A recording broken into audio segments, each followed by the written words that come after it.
Madame, Monsieur, bonjour et merci d'avoir pris le rendez-vous de votre émission dans un nouveau décor. Oui, un nouveau décor pour le forum des rédactions. C'est également un nouveau départ avec la rentrée qui a eu lieu depuis bientôt 2 semaines. Et c'est un plaisir, Madame, Monsieur, de vous retrouver et de nous retrouver dans ce décor que vous aurez le temps d'apprécier et sur les différentes plateformes à travers vos commentaires. Merci infiniment à tous ceux qui ont travaillé pour que nous ayons ce décor. C'est un plaisir pour nous donc de nous retrouver, disais-je, ce vendredi en votre compagnie pour parler encore politique. De quoi parlerons-nous? Oui, nous allons une fois encore analyser l'environnement politique en marche vers les élections générales de 2026. Vous le savez, le pouvoir de la rupture continue ses efforts, continue ses actions. Et donc, on s'interroge sur un possible profond remaniement avant 2026. Nous avons connu un président de la République qui n'est pas un accro des remaniements ministériels à n'en point finir, mais on s'interroge s'il est possible qu'avec certains événements qui ont jalonné ces derniers mois, la gouvernance, est-ce qu'il est possible donc que des changements s'opèrent au sein du gouvernement? Ce n'est pas que de chaises musicales, mais plutôt changement profond, remaniement profond. Mes débatteurs sur ce plateau vont répondre aux questions que nous aurons à leur poser afin d'éclairer peut-être notre lanterne ou votre lanterne en fonction des analyses que vous aussi vous aurez à faire depuis votre maison. Mesdames, Messieurs, c'est Marcel Yedo qui réalise cette émission, énième forum des rédactions de ce vendredi 25 octobre 2024. On installe les débatteurs.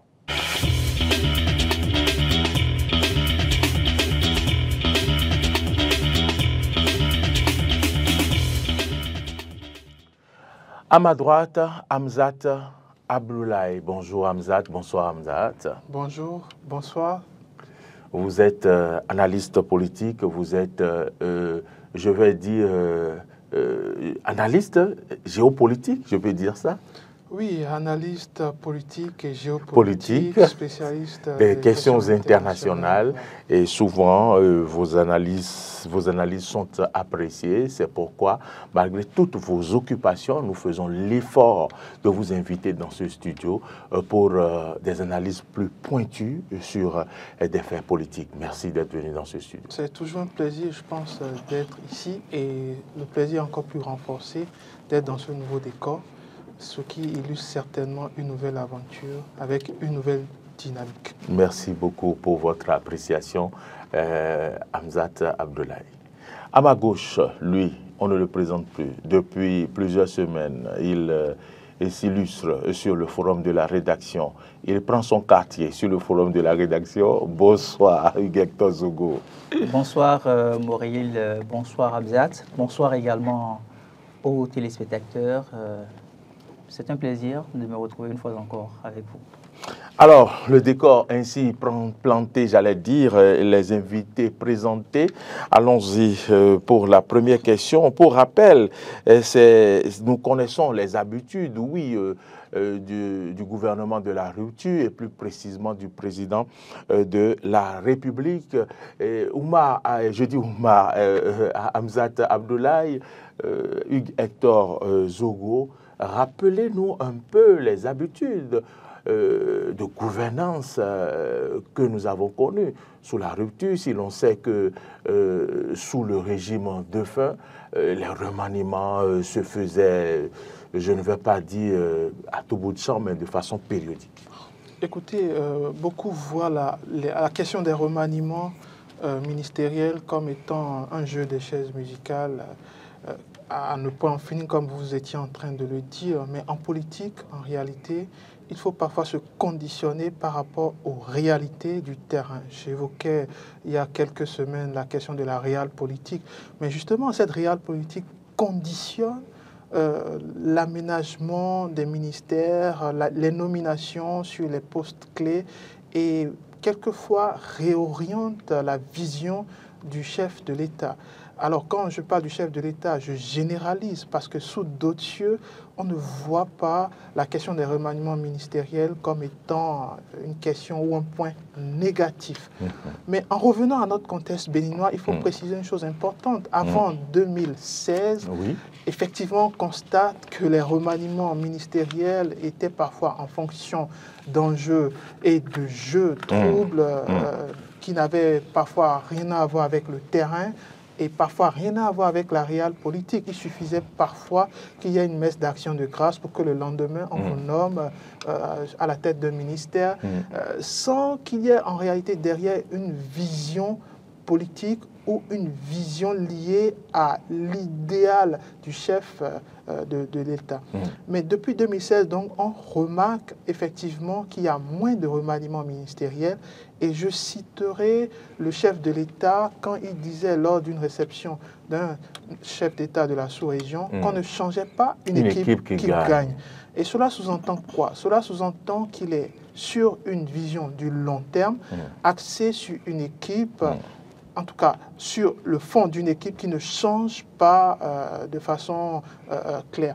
Et on peut aussi le dénoter que le chef de l'État n'est pas trop dans ce qu'on appelle le changement institutionnel, ce qui fait en sorte que depuis 2016 à nos jours, il y a surtout ces derniers jours, ces dernières semaines, ces derniers mois, des changements à la tête de certains ministères, mais les postes régaliens n'ont pas véritablement bougé ou changé de tête, à l'exception du ministère de l'Intérieur qui, après les élections législatives, a bougé. Mais ce qu'il faut dire aussi, et je finirai là-dessus, c'est que le chef de l'État est dans une dynamique qui veut et qui lui impose cette ligne de conduite politique, à savoir les figures clés de son gouvernement doivent être les mêmes et c'est une question de cohésion politique aussi. Il est fidèle à une idée de cohésion politique qui se rattache ou se grieffe directement à sa vision et à sa gestion de l'État béninois. Huguette Zogo, en procédant ainsi,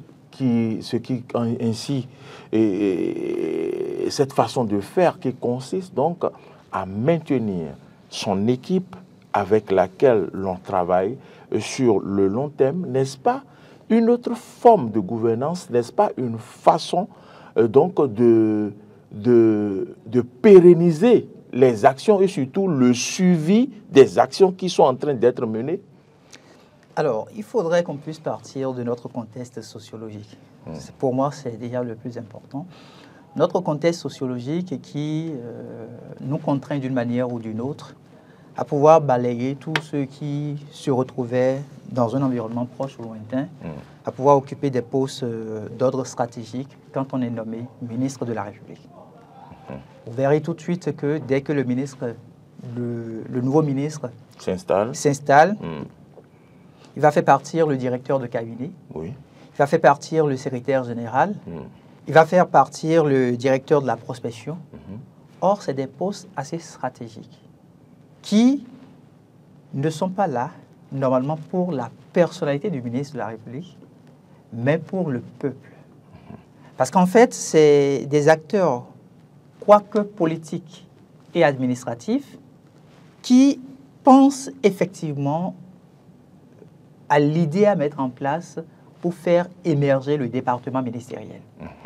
Mais quand vous avez peut-être dans l'intervalle de 2 ans, 2 ministres qui passent au même portefeuille ministériel, ça pose un problème. Parce qu'on passerait ces 2 années-là à changer l'équipe qui va travailler avec le ministre. À quel moment on aurait eu du temps matériel pour effectivement mettre en application ce qui est prévu comme plan d'action. Donc, quand on se retrouve depuis 2016 avec le chef de l'État, Patrice Talon, qui met en place cette nouvelle dynamique sur le plan politique, quand on prend effectivement du recul, on se dit que c'est une avancée significative. Vous aviez vu sur les plateformes numériques, à des moments donnés, les gens lancent des informations pour dire il y aura remaniement ministériel. Parce que de par le passé, cette forme de chantage-là se faisait. Il y avait des acteurs politiques qui se retrouvaient dans l'ombre, qui donnaient de l'argent sans doute à des jeunes qui écrivaient sur les plateformes numériques pour dire ben là, il est temps qu'on fasse un remaniement ministériel. Ceux-là ont déjà assez duré. Et donc, quand le chef de l'État n'a pas une certaine confiance, non seulement en lui-même, mais également en cette équipe qu'il a mise en place, il se retrouve dans un doute. Et ce doute-là peut tout de suite ouvrir la porte pour qu'on assiste soit à un remaniement technique ou à un remaniement profond. Donc pour moi, cette dynamique dans laquelle le chef de l'État a travaillé, a habitué les Béninois depuis 2016, c'est une très bonne dynamique. Ça instaure aussi une autre idée, c'est la notion de ce que nous devons appeler l'équipe. D'accord. Une équipe, ce n'est pas un groupe. Une équipe, c'est des acteurs. Ce n'est pas un regroupement d'individus. Non, c'est des acteurs qui partagent une même vision. C'est des acteurs qui commettent des erreurs, qui acceptent que ce sont des erreurs, qui les corrigent. C'est-à-dire que quand vous commettez l'erreur, celui qui est chef d'équipe a la possibilité de vous dire « ça, c'est une erreur, vous me corrigez cette erreur-là dans telle période. » Et donc, vous vous alignez rapidement, vous corrigez l'erreur et en le faisant, c'est que vous avez développé ce qu'on appelle l'humilité. Donc, vous êtes là pour apprendre en fait du chef d'orchestre. Mais quand vous vous retrouvez dans un environnement où, dès que le chef d'orchestre vous dit « corrigez-moi ça », parce que ça ne répond pas à la dynamique que je veux pour mon peuple, et que vous trouvez que vous êtes suffisamment fort pour ne pas respecter cette disposition, vous ne vous retrouvez plus dans une équipe. Regardez un peu l'environnement ministériel. Quand vous regardez le ministre d'État, Abdoulaye Biokane, regardez la carrure de cette personnalité-là. Sa posture aussi. Sa posture. Et pourtant, il est resté depuis 2016 jusqu'à aujourd'hui dans le gouvernement. Nous en avons connu en qui le chef de l'État avait fait confiance. Mais plus tard, il les a ressortis. Qui aurait pu être encore là. Qui aurait pu être encore là. Mais à un moment donné, il les a sortis parce qu'il trouve que pour que son équipe puisse avancer et avoir du résultat, ce qui constitue en fait les attentes des populations, il lui faut un environnement donné. S'il n'y a pas de stabilité, si vous deviez donner plus de la valeur à votre moi, au lieu que ce soit le non gouvernemental, on sera obligé de vous dire, mettez-vous à côté, observez ce que les autres vont faire. Et bon, depuis 2016, on est en train d'apprécier quand même ce qui se fait. Peut-être 5 remaniements au plus, depuis 2016 à aujourd'hui. Mais on peut se permettre de dire qu'il y a eu une avancée significative sur le plan politique. Très bien. Hamzat Abdoulaye, lorsque Hugues Hector Zogo parle de le non gouvernemental, est-ce que cela ne dépend pas aussi de la confiance que le patron accorde à ses ministres? Oui, je vais en venir à votre question. Et de leur fidélité en retour au patron. Nous sommes dans un régime présidentiel et dites-vous clairement que les ministres n'ont pas le choix que de se soumettre à l'autorité du chef de l'État. Ce n'est pas comme dans un régime parlementaire ou semi-présidentiel ou semi-parlementaire où les forces politiques ont parfois leur mot à dire dans la composition des gouvernements. On n'est pas dans ce cas de figure. Donc, il n'y a pas quelque chose de nouveau sous ce soleil. C'est-à-dire, on a un chef d'État élu sous un régime présidentiel qui a l'autorité, qui a la légitimité, qui a la légalité de faire ce qu'il veut de son gouvernement, de choisir qui il veut, de sauter qui il veut, quand il le veut et comme il le veut. Ça, c'est déjà clair et établi. Mais on a déjà vu ça au Bénin, malgré le régime présidentiel dont vous parlez. La différence ici, c'est que c'est moins soutenu, c'est moins dans une cacophonie qu'on observait entre 2006 et 2016. C'est différent. C'est différent en ce sens où il y a moins de remaniements.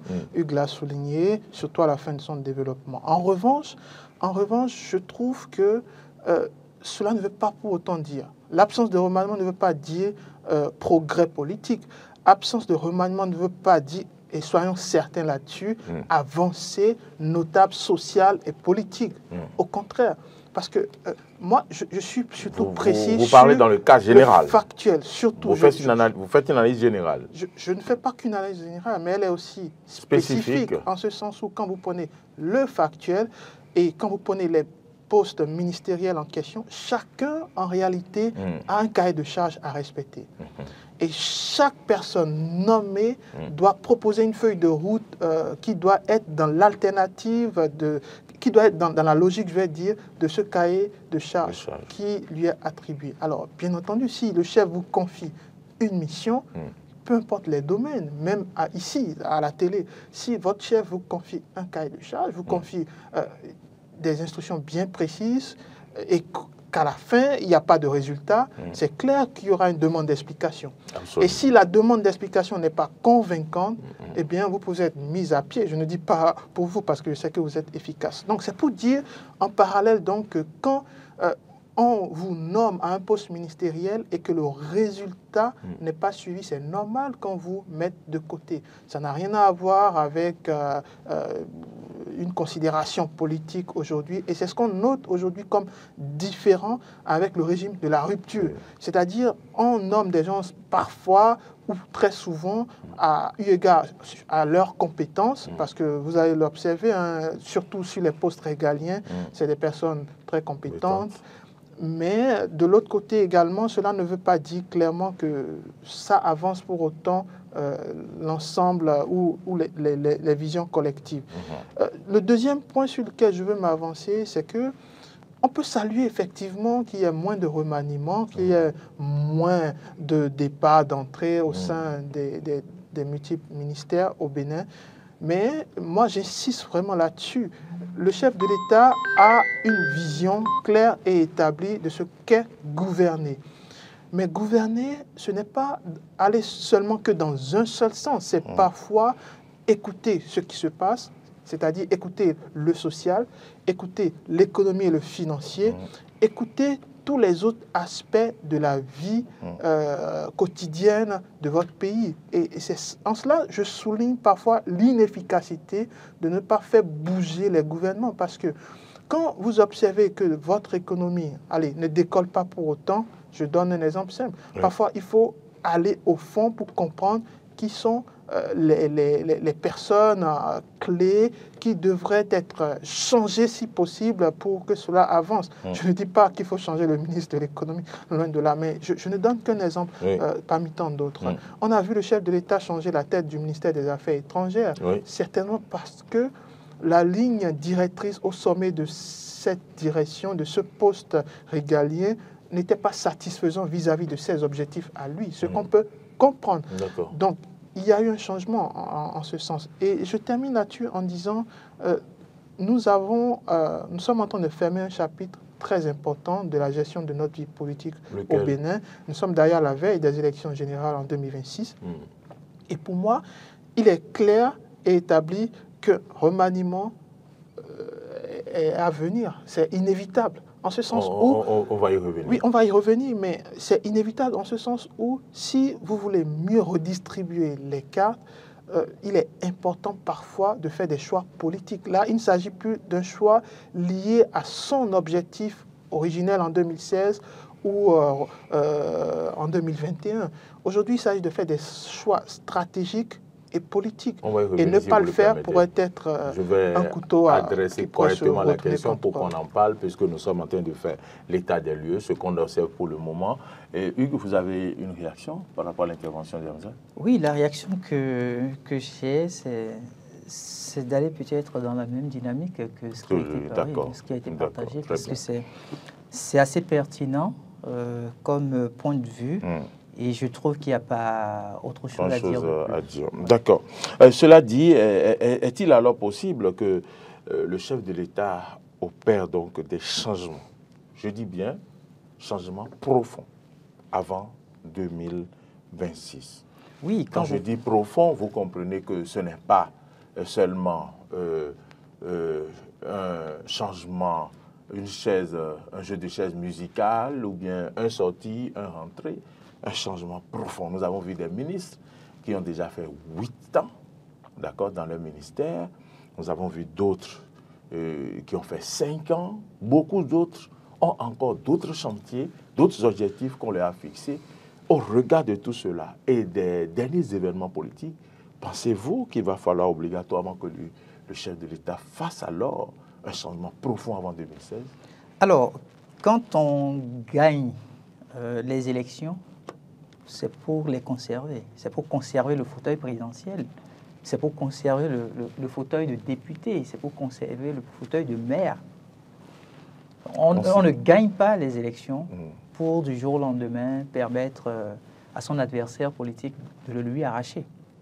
On s'entend déjà sur ce principe. Alors, quand tout en respectant la Constitution. Ben, tout le monde respecte la Constitution. Je ne sais pas si depuis 1960 à aujourd'hui, nous n'avions pas fait l'effort de respecter notre Constitution.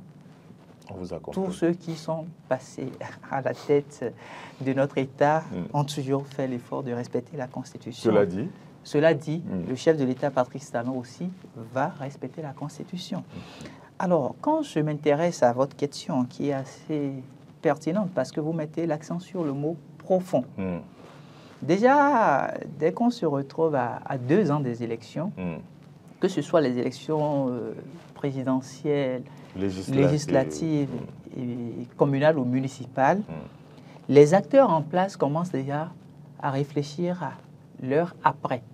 D'accord. Comment travailler pour conserver le fauteuil? C'est déjà dans la conscience collective.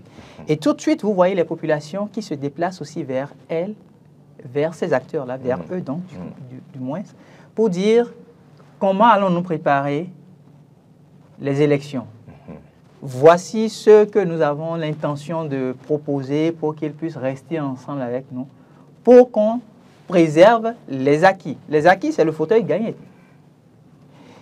Et donc, quand on se retrouve dans un environnement pareil, inéluctablement, on peut se permettre, on peut oser dire qu'il y aura remaniement ministériel avant les élections générales de 2026. Et pour cause, il y a même eu des signaux. Lesquels? Je donne un exemple simple. De par le passé, vous aviez appris que nous aurons des ministres conseillers de la République. C'est une disposition qui est prise. Le décret sera signé par le chef de l'État. Et bientôt, ces ministres conseillers, leur rôle fondamental sera d'aller partager avec les populations béninoises ce qui a été fait par le gouvernement en place. Mais qui, à votre avis, sont mieux placés pour occuper ces postes-là, si ce n'est pas les ministres actuels? Puisque ce sont ces ministres-là qui ont travaillé avec le chef de l'État. Ce sont eux qui ont vécu effectivement les difficultés. Donc les ministres actuels seront, à mon humble avis, les prochains ministres conseillers que nous aurons au niveau de notre République. Ah oui. Et donc s'ils partent, il y aura de la place qui serait faite pour les acteurs politiques. Ceux qui hier se retrouvaient dans la posture d'acteurs techniques en tant que ministres vont se positionner en tant que ministres conseillers et donc vont aller vers les populations, partager les meilleures informations avec elles, puisque par moment, sans avoir la bonne information, vous pouvez vous retrouver dans une mauvaise lecture d'analyse, vous pouvez peut-être même faire de la diffamation, et dès qu'on vous apporte l'élément avec des statistiques bien précises, vous vous dites « Ah, mais je ne le savais pas ». Et donc, il y a une démarche comme ça vers laquelle on pourrait se retrouver. Et quand on se retrouve aussi à la veille des élections comme celle-là, il n'y a pas de raison à ce qu'on ne fasse pas de remaniement ministériel.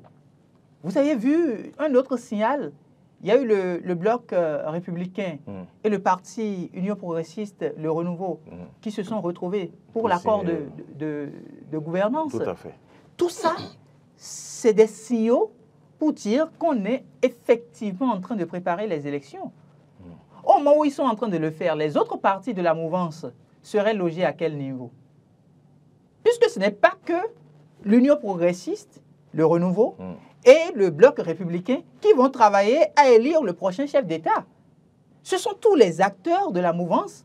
Si la mouvance veut effectivement gagner le pouvoir d'État en 2026, ce sont tous les acteurs de la mouvance qui vont forcément travailler à ce résultat-là.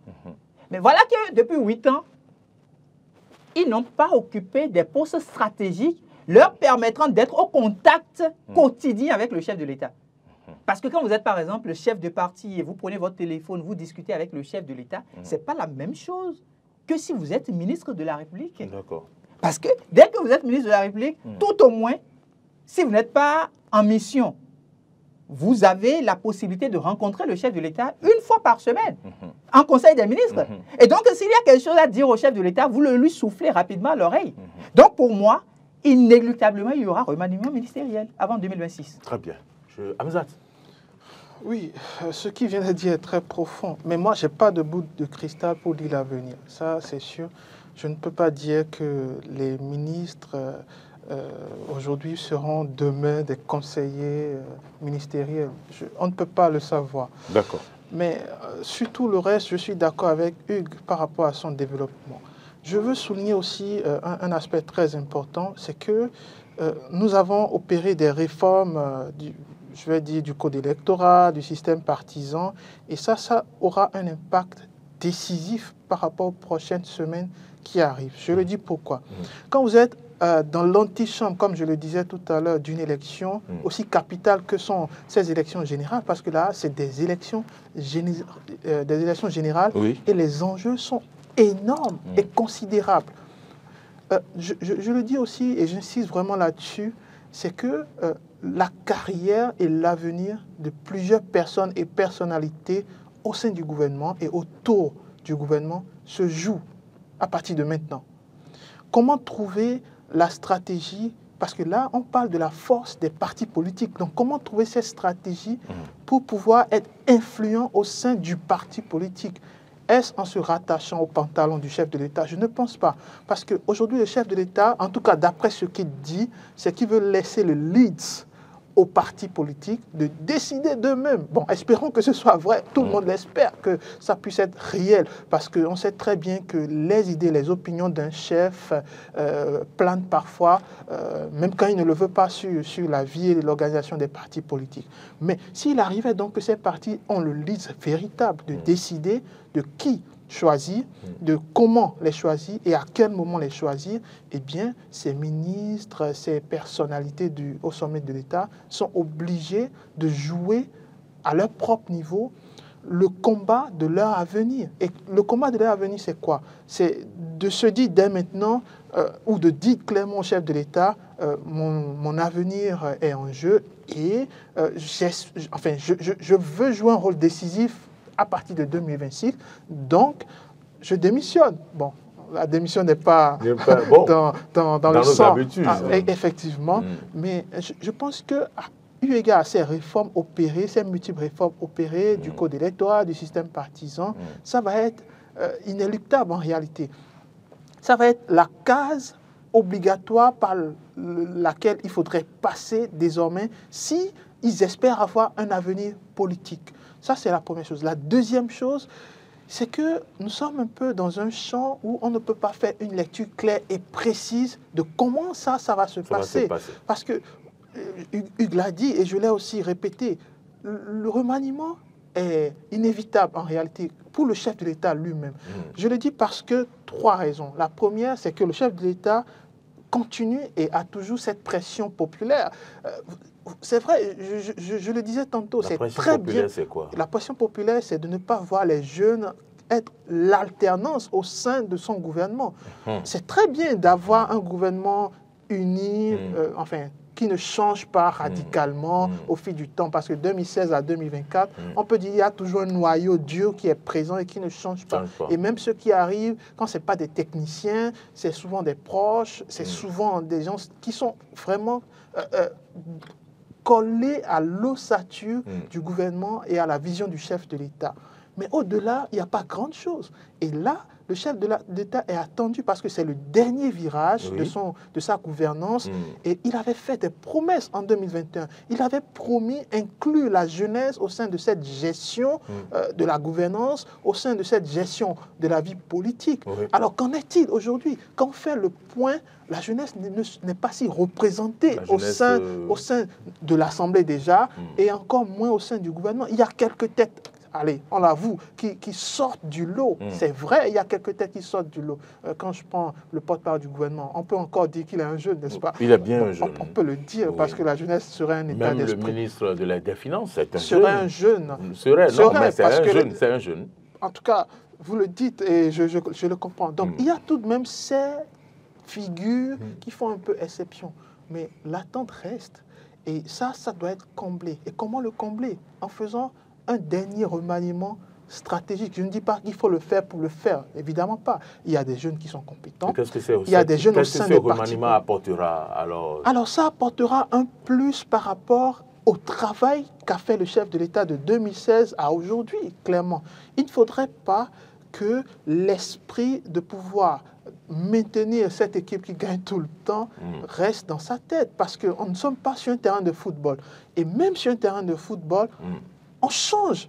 Heureusement ou malheureusement, les équipes qui gagnent, je ne vais pas citer les équipes sur ce plateau, mais parfois, pour créer la continuité, il faut parfois recruter de nouvelles personnes, il faut parfois recruter un nouveau coach pour que l'esprit, exactement au coup du mercato, pour que l'esprit qui prévalait avant que vous gagniez demeure et qu'il y ait une continuité, un renouvellement de la tête. Parce que, dites-vous, les meilleurs, à un moment, même les meilleurs, même s'ils respectent les cahiers de charges, même si leur feuille de route respecte les objectifs définis dès le début, les meilleurs aussi arrivent à un moment où c'est le déclin.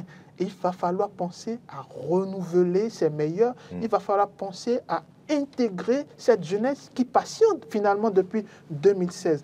Donc, c'est pour dire que la pression populaire, la pression sociale et la pression politique obligeront à un moment le chef de l'État à pouvoir faire ce remaniement. Mais il faudrait que ce remaniement soit un remaniement qui réponde à ses attentes précises, mais également qui soit parallèle à sa vision de la gouvernance. Et le deuxième point, c'est par rapport aux réactions liées aux enjeux géopolitiques.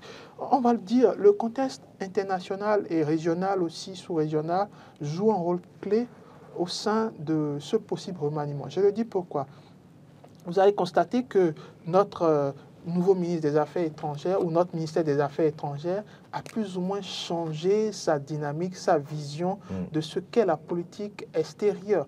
Et c'est à notre actif, bien entendu, si aujourd'hui les frontières avec le Nigeria sont ouvertes, le dialogue avec le Nigeria, je veux dire le Nigeria, est continu et permettre en tout cas qu'on puisse envisager un avenir certain et meilleur. Je pense que c'est à l'actif du rôle important que joue le ministère des Affaires étrangères. Et l'autre chose, c'est qu'on sort d'une crise avec le Niger, par exemple. Et je pense que le Bénin, ainsi que le ministère des Affaires étrangères, jouent un rôle aujourd'hui décisif pour qu'il y ait un retour, je vais dire, de l'ordre diplomatique entre les deux États. La nomination des deux ambassadeurs de part et d'autre le confirme dans ce sens. Donc, il est important, eu égard à ces enjeux politiques, géopolitiques, il est important donc que le chef de l'État également puisse prendre la mesure des choses et anticiper. Anticiper est fondamental par rapport à l'avenir. Et la dernière chose, c'est qu'il faudrait également renforcer l'efficacité gouvernementale. Ça semble paradoxal avec tout ce que je viens de dire. En quoi faisant? Mais renforcer, c'est déjà la dynamique imposée par le chef de l'État depuis 2016. Et la première chose qu'il avait dit comme priorité, c'est que changer les personnes clés à la tête de son équipe c'est une façon de se fragiliser lui-même. Mais on n'en est plus là aujourd'hui. Là, nous sommes dans le dernier virage et il est important que pour renforcer son efficacité gouvernementale, il est important qu'il impose de nouvelles figures qui puissent assurer cette alternance tant souhaitée par la jeunesse, par la classe politique et les autres partis politiques. Et là, je touche à la question finale. Est-ce que le chef de l'État va pouvoir franchir la ligne rouge, c'est-à-dire pouvoir même composer avec les gens de l'opposition? Je le dis pourquoi quand vous êtes... Vous n'attendez pas que je vous pose la question. Bon, enfin, je vous laisse allez-y, poser votre question. non, pas du tout, allez-y. Quand vous êtes à la veille d'enjeux aussi considérables comme les élections générales, si vous êtes ce stratège, si vous êtes véritablement ce stratège, parfois vous brouillez toutes les pistes et toutes les cartes. En composant parfois avec les opposants. Et ça, c'est à l'actif des véritables stratèges. Donc, j'ose croire que le chef de l'État est demeuré ce stratège qu'on analyse souvent avec beaucoup avec beaucoup d'émotions. Mais je pense que ça pourrait véritablement également être un élément clé et décisif par rapport aux semaines qui arrivent. Parce que nommer des personnalités ou des personnes politiques de l'opposition serait une très belle façon de brouiller toutes les cartes et pourquoi pas de mettre sur la sellette certains partis qui avaient beaucoup de gueule, comme on le dit en CRIF. Très bien. Vous avez suivi religieusement Hamzat Abdoulaye. J'attendais peut-être que vous abordez un élément dans vos développements. Est-ce que vous ne pensez pas que les derniers rebondissements par rapport à une certaine tentative, je ne vais pas dire de coup d'État, mais bon... Mais si, c'est bien ça. Est-ce que vous ne pensez pas que ça pourrait également influencer, si l'on sait que l'une des personnes qui sont concernées est une proche du chef de l'État et peut-être, je dis peut-être, qui a positionné politiquement des gens dans son gouvernement? Est-ce que ça ne va pas jouer? Et maintenant, vous allez également réagir sur ce que Hamzat a dit en disant qu'en tant que fin stratège, à cette étape, il faut tendre la main à l'opposition. Je vais commencer par la dernière préoccupation. Est-ce qu'il faut tendre la main à l'opposition ou pas? Je trouve que fondamentalement, le chef de l'État n'en a pas besoin. Il n'a pas besoin de quoi? Le chef de l'État n'a pas besoin aujourd'hui de tendre la main à l'opposition avant d'aller vers les élections générales de 2026. Pourquoi? Est-ce que vous pouvez Pourquoi? nous le dire? Parce qu'il n'a pas un bilan mitigé. C'est quand vous avez un bilan mitigé que vous êtes tenu de faire avec les forces politiques de l'opposition pour fêter les grandes gueules. Exactement. Mais aujourd'hui, d'abord, s'il commet cette erreur, moi je trouve que s'il le faisait, ça aurait été une erreur fatale. Vous pensez que ce serait une erreur? Ça aurait été une erreur fatale sur le plan politique pour quelqu'un qui a travaillé à la réforme du système partisan. Parce que les gens n'ont du tout pas développé votre idéologie politique depuis que vous avez été à la tête du pays. Donc ce n'est pas vers la fin de votre mandat que vous allez le faire. Si vous allez les dénicher, l'esprit éthique politique se retrouverait où? Puisque c'est ce qu'on lui dira tout de suite. On lui dira qu'il ne pense qu'à lui en ce moment-là. Mais il ne pense plus à l'intérêt général. Parce que s'il pense effectivement à l'intérêt général, il ne demanderait pas à un acteur de l'opposition de venir se loger au niveau de son gouvernement. C'est stratégique. Stratégique. Mais quand c'est stratégique de cette façon-là, vous ne pensez plus à la nation, vous ne pensez qu'à vous-même. Et c'est ce qui aurait été l'erreur. Je ne pense pas que le chef de l'État puisse tomber dans cette travers-là.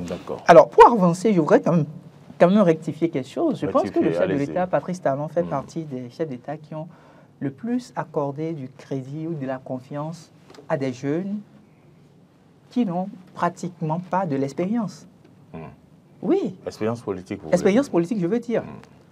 Aujourd'hui, quand vous regardez l'Assemblée nationale, vous aviez vu plusieurs directeurs généraux qui, hier, n'occupaient pratiquement pas un poste de responsabilité assez élevé mais qui ont été faits directeurs généraux de sociétés, qui ont travaillé pendant 4 ou 5 ans, et plus tard, au regard des résultats qu'ils ont pu permettre au chef de l'État d'obtenir, il leur a davantage fait confiance, et on les a positionnés sur les listes électorales, et ils se retrouvent aujourd'hui à l'Assemblée nationale. Quand vous regardez aujourd'hui nos différents ministres de la République, on peut se permettre de dire qu'il y a une belle part pour la jeunesse.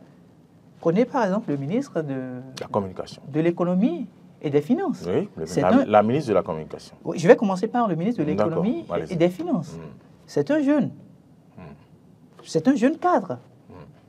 Quand je prends le ministre des Sports, c'est un jeune cadre. Monsieur Dato. Monsieur Dato. Quand je prends le ministre, je vais dire, des Affaires étrangères. Des Affaires étrangères, d'accord. C'est un jeune aussi. C'est un jeune aussi.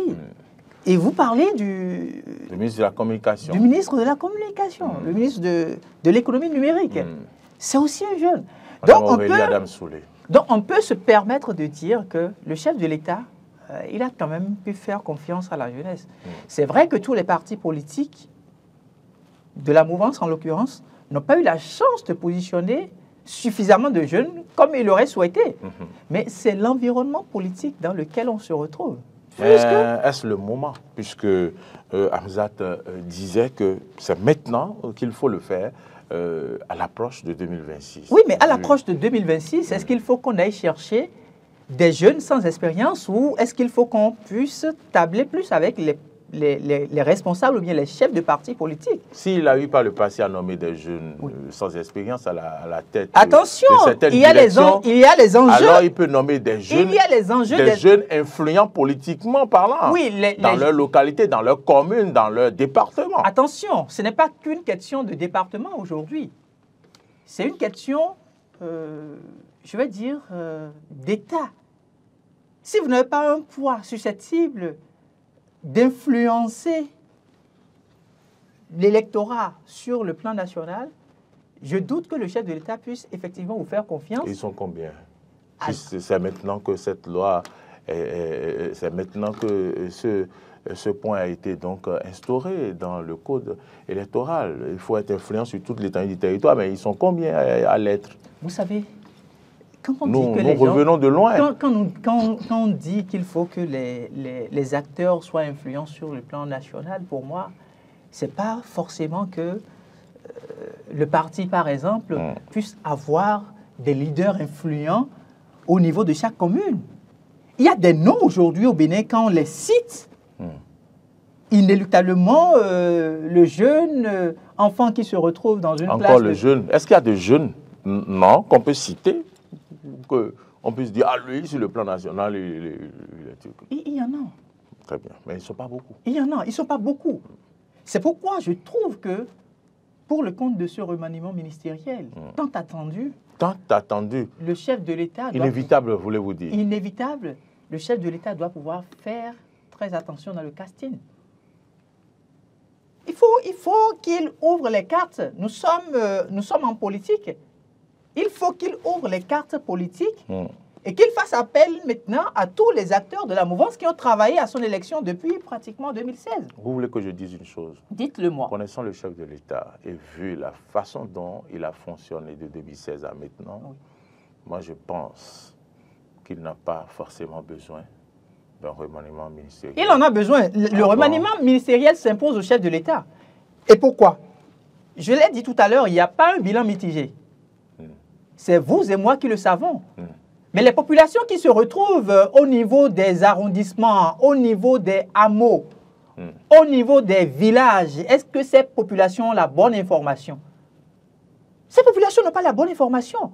Et donc, il faut envoyer tous les ministres aujourd'hui partager la bonne information avec ces populations-là. Et il faut que le débat citoyen se fasse. Est-ce que le débat se fait aujourd'hui?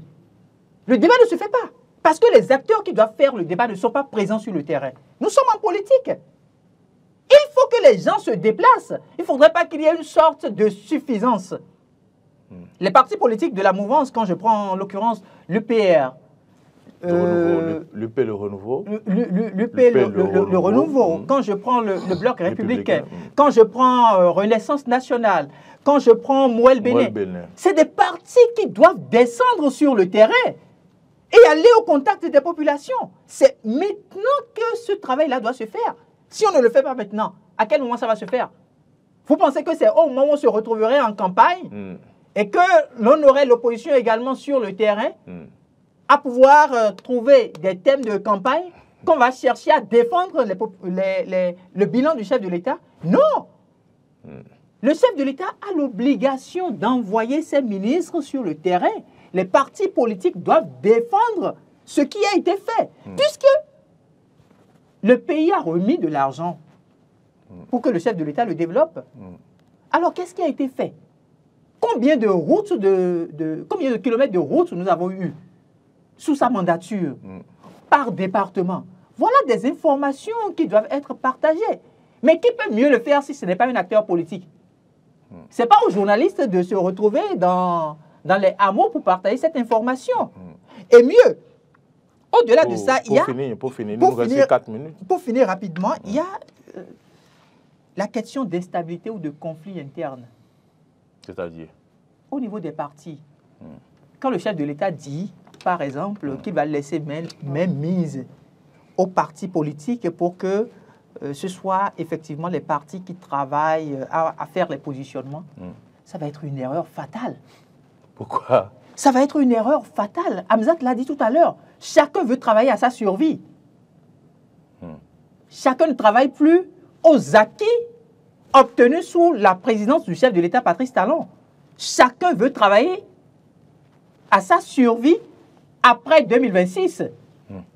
Et donc, s'il veut effectivement aider le Bénin, s'il veut effectivement que le peu d'acquis que nous avons eu, et qui d'une manière ou d'une autre, quoi qu'on dise, a permis à notre pays de connaître un décollage apprécié tout de même par les autres pays africains, s'il veut qu'on conserve ces acquis-là, il doit, en tant que chef de l'État, reprendre du recul et se dire qu'il faille aider ces partis politiques et donc ne pas laisser la même mise aux partis politiques pour que les positionnements se fassent, mais que lui-même, en tant que visionnaire, en tant que leader, ayant maintenu tout le monde jusqu'à l'instant où je vous parle, dans une certaine discipline, même si c'est une discipline voilée et hypocrite, il doit pouvoir les accompagner. Est-ce que vous voulez dire que c'est le cas? Ce que je vous demande, c'est que le chef de l'État puisse rester à accompagner ces partis politiques, à positionner ceux qui doivent se retrouver en 2026. Sinon, l'instabilité, les conflits internes au sein des partis ne permettra pas au Bénin de gagner grandes choses en 2026. Vous n'avez pas répondu à ma question. Hamzat Abdoulaye, pour finir, puisqu'on n'a plus le temps, qu'est-ce qu'on peut tirer donc, de ce débat sur ce plateau et quel sera votre mot de la fin? Non, mais je trouve que le chef de l'État a en face de lui plusieurs enjeux. Et les prochaines semaines, les prochains mois seront vraiment décisifs par rapport à tout le travail qu'il a eu à faire depuis 2016. Alors, il y a du bon, il y a du moins bon, c'est normal. On ne doit pas noircir le fait qu'il y ait du moins bon, veut dire échec. On doit être clair là-dessus. Il y a du moins bon et c'est normal. On doit normaliser qu'il y ait du moins bon. Un chef d'État fait toujours ce qu'il peut face à ces réalités et face surtout aux moyens qui sont mis à sa disposition. Quand je parle de moyens, c'est ressources humaines, c'est ressources financières, etc. La deuxième chose, c'est que je pense, et ça je le pense vraiment, je trouve que le chef de l'État aura une épine dans le pied s'il fait les mauvais choix. Je disais tout à l'heure qu'il serait, en tout cas qu'il était ce stratège qu'on pense tous.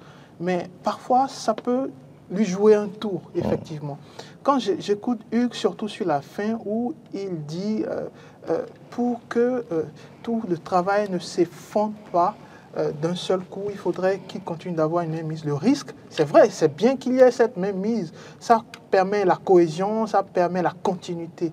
Mais le risque, c'est que son ombre continuera de planer après 2026. Et ça, ce n'est pas du tout un très bon message pour l'effort fourni pour notre démocratie. Et ce serait un pied de nez, un crochet de pied de nez pour la conférence de 1990.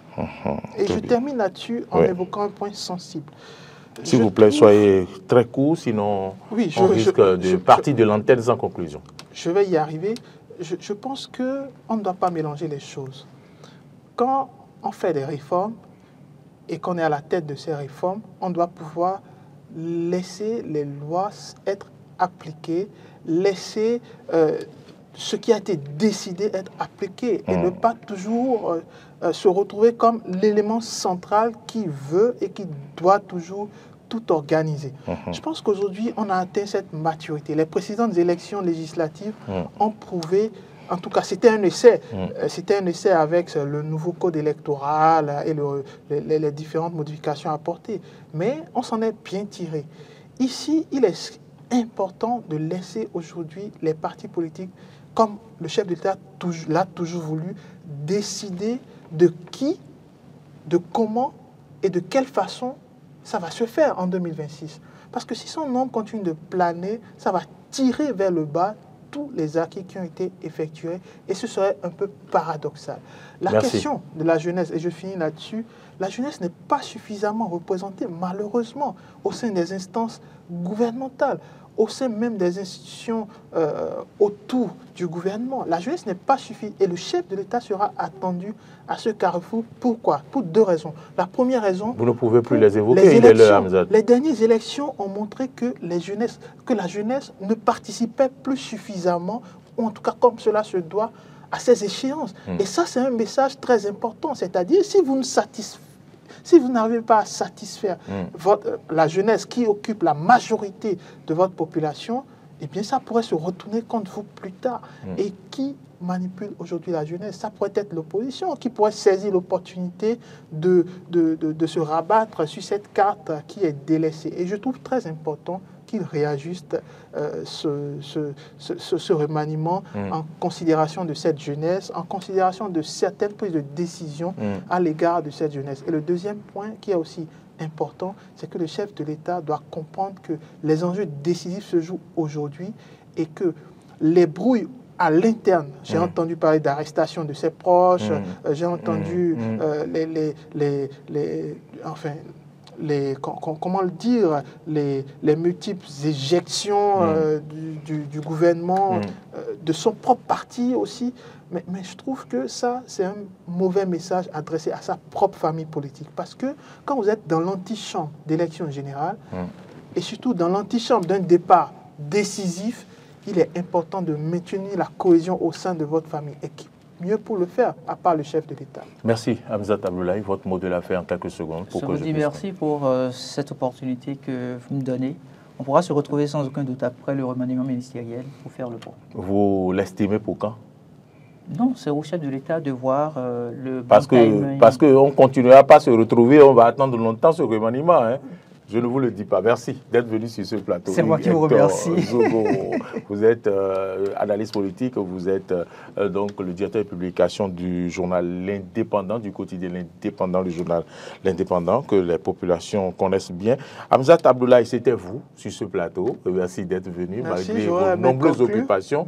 Vous n'allez plus conclure la prochaine fois, vous allez donc conclure avant de démarrer la prochaine émission. Merci d'être venu, vous êtes analyste politique et géopolitique, vous êtes spécialiste des questions internationales. Merci à la réalisation, c'est bien Marcel Yeddo. Merci à tous ceux qui nous ont suivis. Merci de réagir et de donner vos avis sur nos différentes plateformes YouTube, Facebook. À bientôt.